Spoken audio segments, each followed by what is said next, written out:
ஒரு நாள் Thomas Alva Edison வீட்டிற்கு வந்து தனது தாயிடம் ஒரு காகிதத்தை கொடுத்தார். என் ஆசிரியர் இந்த காகிதத்தை உங்களிடம் கொடுக்க சொன்னார் அம்மா என்று கூறினார்.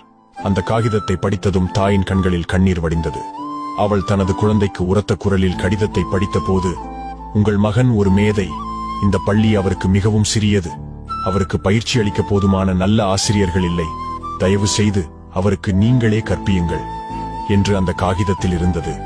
பல ஆண்டுகளுக்கு பிறகு, எடிசனின் தாயார் இறந்த பிறகு அவர் பழைய குடும்ப விஷயங்களை பார்த்துக் கொண்டிருந்தார். இப்போது நூற்றாண்டின் மிகச்சிறந்த கண்டுபிடிப்பாளர்களில் ஒருவரான எடிசன் திடீரென்று ஒரு மேசை இழுப்பறையின் மூலையில் ஒரு மடிந்த காகிதத்தை கண்டார். அதை எடுத்து அதனை திறந்து பார்த்தார். அதில் இவ்வாறு எழுதியிருந்தது: உங்கள் மகன் மனநலம் பாதிக்கப்பட்டவர்.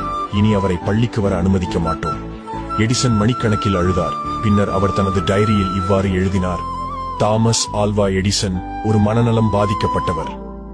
தனது ஹீரோ தாயால் நூற்றாண்டின் ஜீனியஸ் ஆனார். மொரல்: ஒரு தாயின் அன்பும் வளர்ப்பும் ஒரு குழந்தையின் விதியை மாற்ற உதவும்.